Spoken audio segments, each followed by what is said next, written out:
John Mayer, Eric Clapton. Now those guys know how to improvise a great solo. But what's their secret though? What makes up a great solo? What are the things that you should and should not do? Well, we're gonna cover that today. Here are 6 tips to help you along. So number 1, start simple.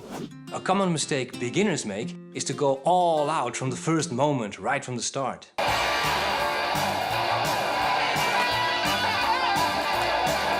Now, you obviously don't want to start your solo like that.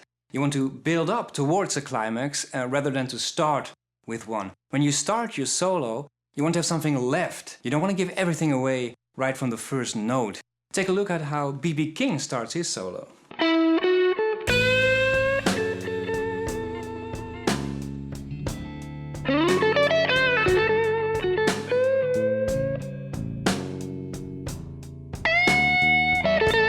That's so much better than to start your solo like this.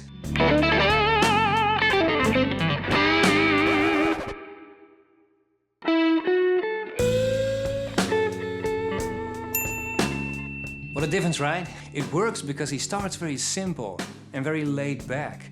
And then you can push on through. Now that doesn't mean you always have to start very laid back. Take someone like Stevie Ray Vaughan, for instance. He would often start his solo like this.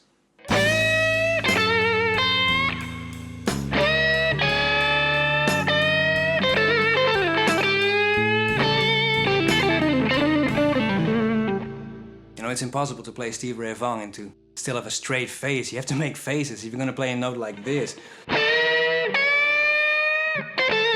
You just have to make a face, it's impossible to do without. Anyway, that wasn't a laid-back beginning at all. The intensity level was through the roof. However, he still has something left for the real climax, that's Stevie Ray Vaughan. Even though he starts like 100%, he still has something left. You don't want to start with everything at the beginning. That's the point. Start simple.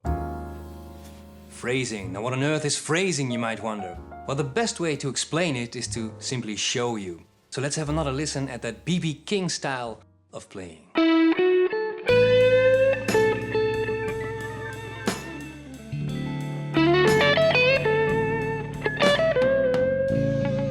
It sounds pretty good, right? But why does it sound good though?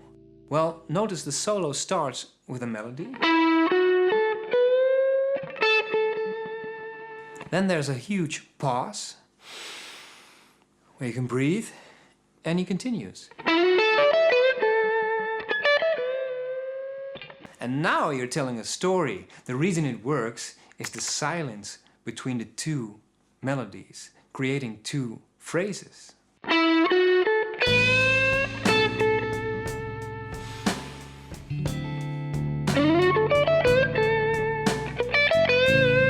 So that pause is very important. After all, you're telling a story. Try telling a story with a continuous stream of words, without any break. It is true that the intellectual efficiency of high-order beings does diminish proportionately with the deprivation of nutritious fuel. Nobody talks like that, right? Well, likewise, you shouldn't play guitar like that as well.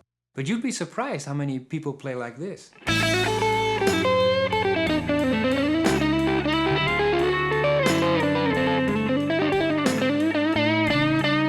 And there are simply too many notes. That's all. Just cut a few and it'll be perfect. That's like white noise, very exhausting to listen to. And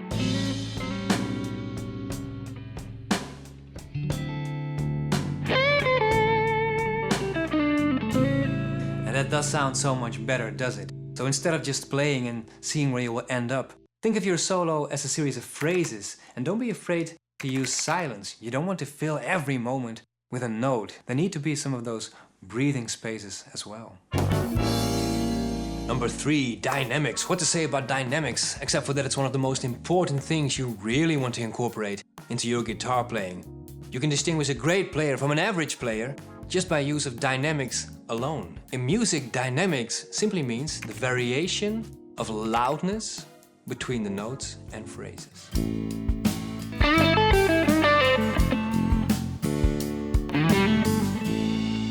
So you want to be able to play very soft as well as very loud. And make sure that you avoid playing notes which have the same loudness for long periods of time. Like a phrase should have a curve. You can start soft, a peak in the middle, and end soft, something like this. So notice I start very soft and end very soft. And that's a technique you can practice on all kinds of phrases.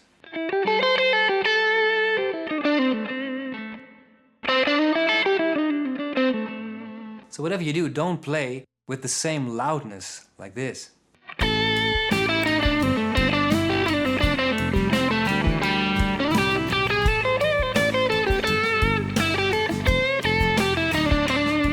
Not bad, not real good either.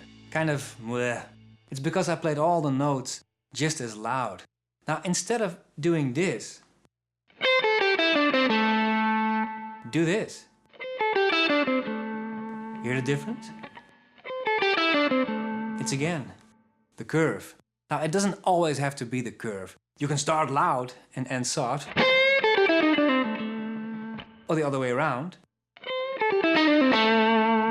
Just make sure you don't play every note at exactly the same level. Let's listen one more time to that B.B. King solo and listen to his dynamics.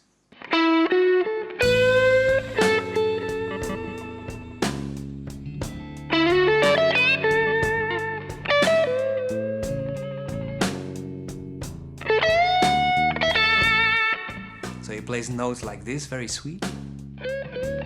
Two very sweet notes. And then next thing we have, which is, whoa, as loud as you can play it, really. That's what you want to do. You want to mix things up. Avoid playing everything the same. Vibrato. What is vibrato? Well, you can sing a note like this, la, or like this, la. Hear the difference? That's it, basically. Right, let's pretend that didn't happen. Anyway, vibrato is kind of like your trademark.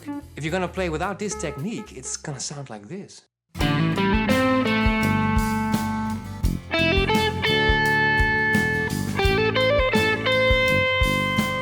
Now that wasn't too good, was it? It was pretty boring. Well, let's hear how it sounds with vibrato.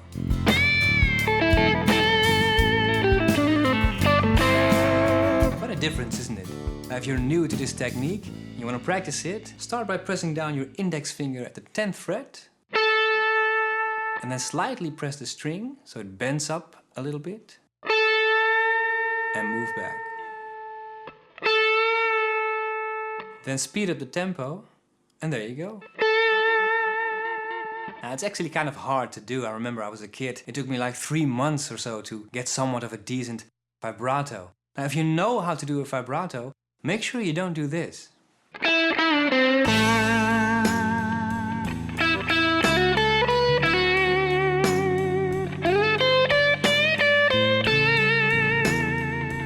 Now here I was using vibrato, but it was still pretty boring and dull. Why? Because I was doing it the same way every time. Let's compare that to...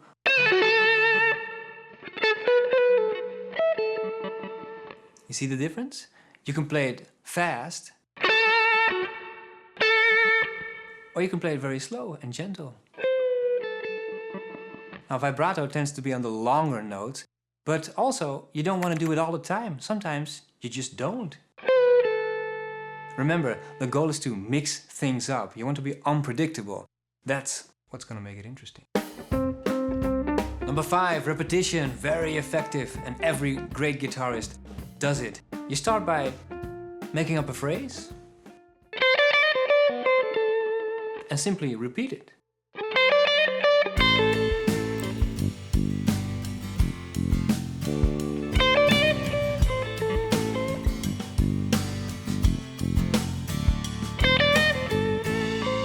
So there's room for a bit of improvisation and an extra note here and there, as long as you still recognize it's the first phrase you're repeating. Now keep in mind though, you don't want to start your phrase too difficult or complex, otherwise it's going to be way too hard to be able to repeat it.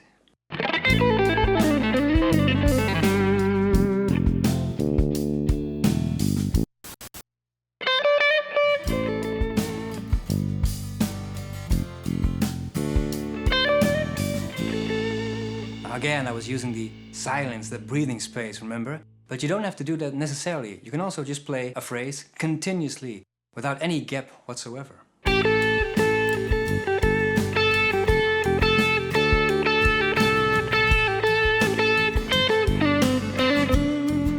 could have gone on for much longer than that. You can go on for minutes if you want to. And if you do so, you build up the tension for the listener until finally you play something else and it's like a great release. It's a great tool. Don't forget to use it. I think it was Eric Clapton who once mentioned in an interview that one of the things you want to be doing when you're playing a solo is make sure to every now and then play 2 notes together, not just 1 note at a time all the time. Now that might sound like, wow, really? Well, bear with me. You'd be surprised how many people play like this.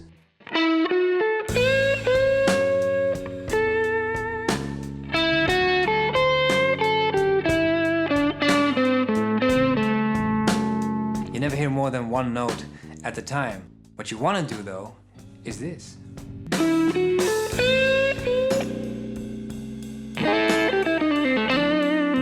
Something as simple as your index finger on the 1st and 2nd string.